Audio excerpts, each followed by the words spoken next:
Hey guys, this is Slaughter. Once again, my very good friend KevinKoolX will be covering Halo news for the channel. As you guys may know, Kevin is an expert on everything Halo. So if you enjoyed this video and are interested in almost daily breakdowns, videos, gameplay, and more, make sure to check out his channel. It's really phenomenal. And to be honest, the dude really helps me out, so let's get those sub numbers up. There'll be a link to his channel down in the description and in the upper right hand corner. But with that being said, on with the video.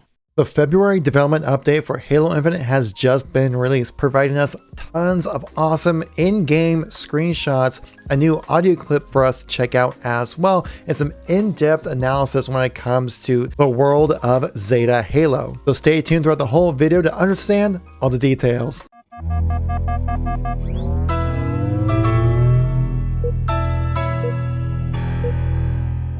So we just received the February development update for Halo Infinite, and it's a little substantial, not as large as the January sandbox one, but because this is much more focused on just the environment and the world of Zeta Halo. So what we're going to do in this video is showcase you all the content that was shared within this development update, and also go into their design philosophies and new gameplay elements they revealed in this development update. So let's get right into it. Well, you've heard me say there's in-game screenshots, so you probably want to see what the game looks like first, and then we'll go into the analytics of what they said about the game. So let's dive right into it. The first screenshot we're going to take a look at here is, boom, the sniper rifle right here in Halo Infinite, looking over some kind of Forerunner structure. Obviously, the sniper has been through a little bit of a redesign from Halo 5. I think it actually kind of looks better than Halo 5's. Honestly, kind of a hybrid between Halo 5 and Halo 3's sniper rifle. I think it looks great. So let's start macro and then we'll go micro with each image here. So first of all, we obviously got to talk about this big boy structure right here. What the heck is this thing?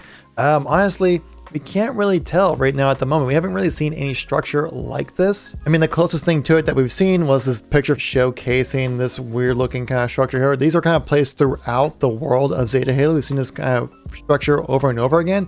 So this obviously will have some kind of gameplay mechanic involved with it, but this is something completely different and something massive. This could possibly be the bottom of the structure that we saw from the cover art that's been rumored to be the Palace of Pain. If you guys know about that place within Halo's lore, essentially it was the Forerunner's location to experiment on humans with the Flood. That's why it's called the Palace of Pain, because well, a lot of pain was given to the humans on that one.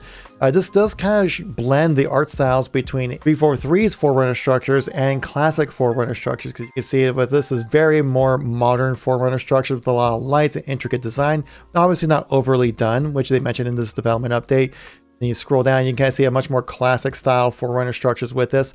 Another thing you'll see throughout these entirety of these screenshots, the lack of emphasis on the pillars that we saw in the gameplay demo, and a bigger emphasis on the natural world. As you can see right here in this image, the only time you see these pillars is in these distant shots right here. Now looking a little more closely into this image, you see that Master Chief does have the grapple shot on his wrist right there, so that's still an equipment piece that he has on. But when you look in the lower right hand corner, you can see the UI first of all has changed. You have a different kind of weapon we haven't really seen in game yet. We've seen it in promotional images and stuff like that.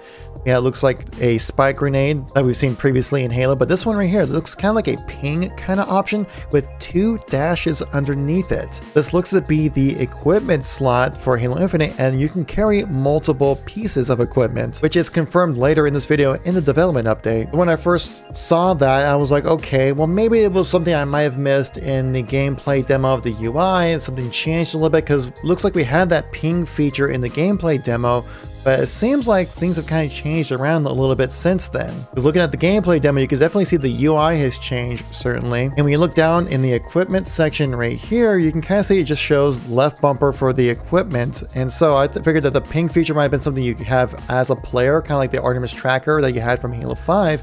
But it seems like to be a new piece of equipment, because when you see Chief activate this ping, keep an eye in the lower right hand corner, it doesn't really toggle to that ping feature, it just kind of happens. So this seems to be maybe a piece of equipment that you need to utilize and switch to. Now, how many pieces of equipment you can hold on to? Well, we'll get into that later in this video. This next set of images we're going to be looking at showcases the day-night cycle that's in Halo Infinite. Now, we did assume this, but this was actually officially confirmed in this development update. One thing I want to point out about this structure right here, you can see how weathered and worn down this structure looks. Now, this would not be a traditional 343 style Forerunner structure because they're usually much more clean, much more vibrant, where classic Halo art style with Bungie showcase a little bit more weathering to these structures because they've been abandoned for thousands of years. So I'll take you through the next few images they showcase here. They got a bunch of images down here just showcasing the different day-night cycle and different environments, just in one section how drastically different this environment looks. One image I really want to showcase is this nighttime image right here. You can see this beautiful nebula in the background right here,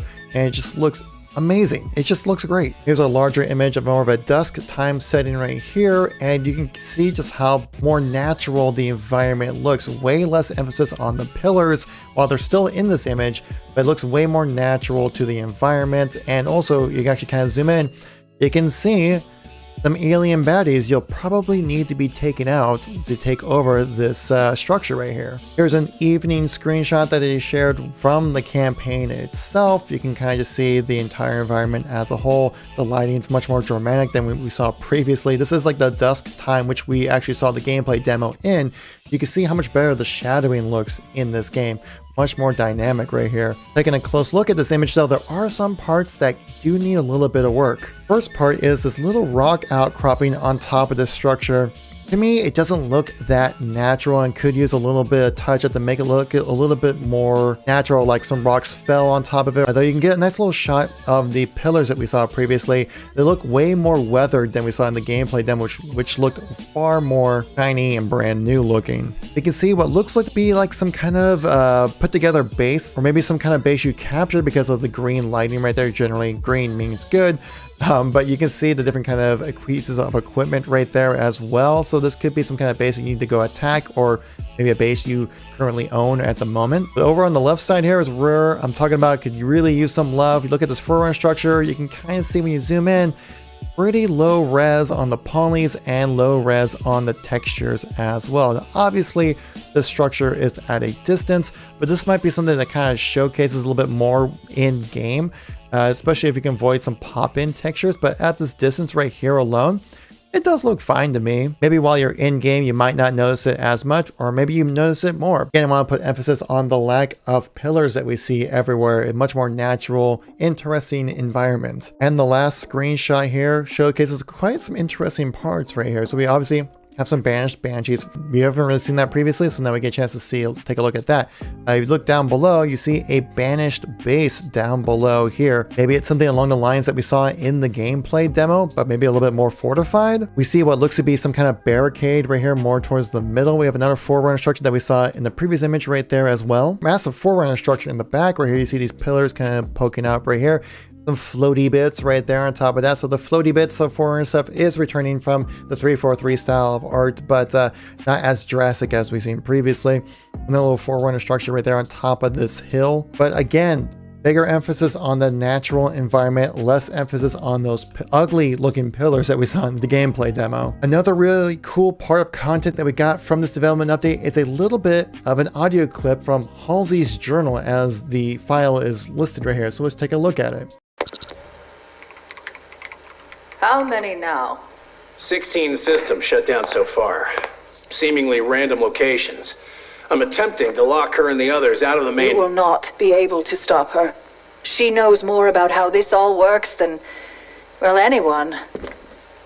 Dr. Halsey, John. what's the plan? The plan? Right now, we are in survival mode. Again. Cortana's message has spread across the galaxy. Most sentient AI are siding with her. Against us? Yes. But maybe not you. Tell me, John, what was the last thing she said to you? She said, goodbye. So now we've had a chance to look at all the pretty pictures and analyze them. Let's get into the nuts and bolts of this development update to see what their philosophy is and some new gameplay elements that they revealed in this Halo Infinite development update. So to start this off, they talk about with the team what their goal is with Halo Infinite. What is their principle? What are their philosophies behind this game? Well, there's two main things that they're looking into. It's legacy and simplicity. Stated here specifically saying, as far as our artistic goals for the campaign goes, we have focused on two key themes, legacy and simplicity, when it comes to the visual experience we are building. For Legacy, we really want players to feel like they are experiencing a game that they remember fondly with combat evolved in mind, but with modernized graphics, of course. As far as simplicity is concerned, we wanted to ensure that we steer away from overly noisy designs and detail, which is a key takeaway from the team coming off of Halo 5. I think overall that just sounds fantastic. Bringing in the legacy feels, they're saying a spiritual reboot. They do mention a lot of times about trying to give you a combat evolved kind of feel with this game. And with this quote, it really just kind of hammers down what they've been trying to do with Halo Infinite, and also talking about the simplicity and not having that over-designed look that they've had with Halo 4 and 5. This next section, they talk about inspiration for making Zeta Halo. They talk about two major parts of the art and also the gameplay style as well. Where they got the inspiration for art, they actually pulled a lot of influence from the Pacific Northwest around the Seattle area, which I'm personally from. And I'll tell you that Seattle has a lot of woodlands around the area, a lot of mountainous ranges as well, which from the images we looked at earlier definitely do match the kind of look of the Pacific Northwest here in America. So a lot of woodlands and some snowy areas as well with these mountain areas. So possibly we will not be seeing much in the way of desert lands. We've heard about marshy wetlands that we saw in the January development update, mentioned that previously. So maybe not expect much in like this sandy kind of deserty kind of areas that we saw in like Installation 00 back in Halo 3, but more kind of woodland areas that we saw in the mission Silent Cartographer, which they mention here specifically. Now we know Silent Cartographer is one of the most iconic missions in Halo, and they mention here specifically talking about how you have such a grand entrance and how free flowing and open that level is. You can kind of go about playing that however you like, really, and how you're the one that's really activating these engagements. They're not like preset on rails kind of walking down corridors essentially kind of situations like we had really more like in Halo 5, and how open-ended gameplay and leaving it up to the player how they want to go about interacting with the world is the big selling point of the gameplay for Halo Infinite. 343 has mentioned previously that they really base a lot of the mission Halo from CE as the way to kind of go about doing your missions within Halo Infinite. Remember, towards the end of the mission Halo, you have 3 different bases to save Marines, and so basically you can go about either way you want to go to either 1, 2, or 3 in any order you would like.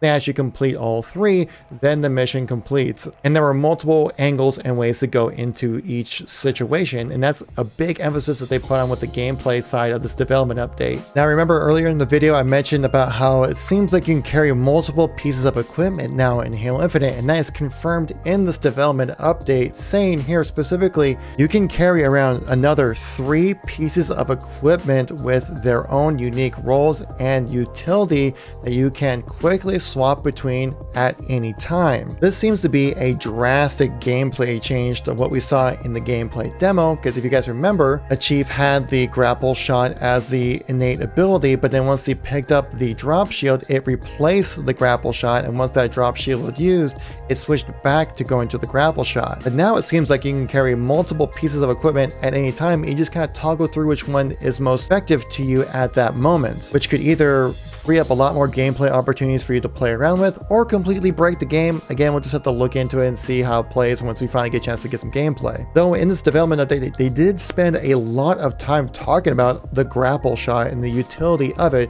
but everything they mentioned is what we've seen previously. But it seems like this grapple shot might be kind of a standard ability on Master Chief, or something you can kind of toggle with. Not totally sure at the moment. Previously, I was getting the impression that your equipment was a bit of a loadout kind of thing you would set yourself up with the day you go into an engagement. Maybe now with equipment, it's something you kind of just play along with on the fly, and whatever seems best at the moment you have on your character, possibly. This might be one of those hashtag Ask343 moments. They do briefly go into co-op gameplay. If you guys remember, we have split screen 2-player couch co-op, but then we also have 4-player online co-op as well. Now, they don't really go into specific details, but they do kind of hint about how having co-op as a chance to play around with the game really lends itself to some really unique capabilities and some unique combinations. That's kind of how they stated the whole thing. They don't really go into any specifics, so maybe the way the equipment works with each other, you can really kind of come across some really unique gameplay situations. The art team also goes into their current status of where they are within the development of Halo Infinite right here, saying Our team, like most of the development teams, are quickly wrapping up all of our remaining tasks and polish items as we approach our bug, fix, and performance stage of the game's production. We will spend the final months bug fixing, ranging from floating trees to T-posing enemies, as well as ensuring the game runs smoothly across all platforms. This is going to be a major thing because they mentioned how they want PC to be a first-in-class experience, and yet it still needs to run on the Xbox One from 2013.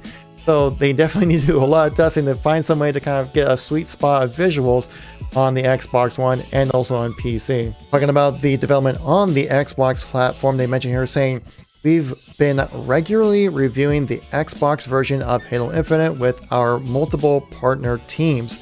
And while the work in progress images we are presenting today are captured on PC, they hope to deliver a deeper look into the development on Xbox. And this last segment is a bit of an excerpt from Joseph Staten, like we've seen previously, just kind of giving a little glimpse at the gameplay that Halo Infinite has to offer. Though a very important distinction that they make in here is stating that Halo Infinite is not an open world game. They have specifically said open and expansive world, but not open world. Joseph Staten here says specifically, it might appear that we are building an open world game, but that's not really the case. We're making a Halo game, a sandbox shooter where our goal is to make you feel like the most powerful actor in a rich, emergent, sci-fi combat simulation. Now, this is something I covered previously on the channel, that yes, it's not going to be an open world game. I have a very strong feeling that it's going to work very similar to, say, ODST, where it starts out in these segmented locations, and then as you play through the game, the world opens up. Talking about crossing different sections, Joseph Staten mentions saying, capture a Banshee and fly to a floating ring fragment across a gap of stars, showcasing that they're going to be using these aerial vehicles to go from different sections, most likely. Now, I won't go into everything Joseph Staten says because that deserves its own video by itself right there. And I do plan to go over this development update in deeper analysis to kind of give you guys a deep dive look into what exactly they mention and how the implications of what they say and the principles behind their design of Halo Infinite showcases how this game is going to play out. So thank you very much, Eckhart's Ladder, for having me on your channel. I greatly appreciate the opportunity. If you guys want to catch some more Halo news, daily content, come over to my channel. Hope to see you over there. Thank you so much for watching. I'll catch you on the next one.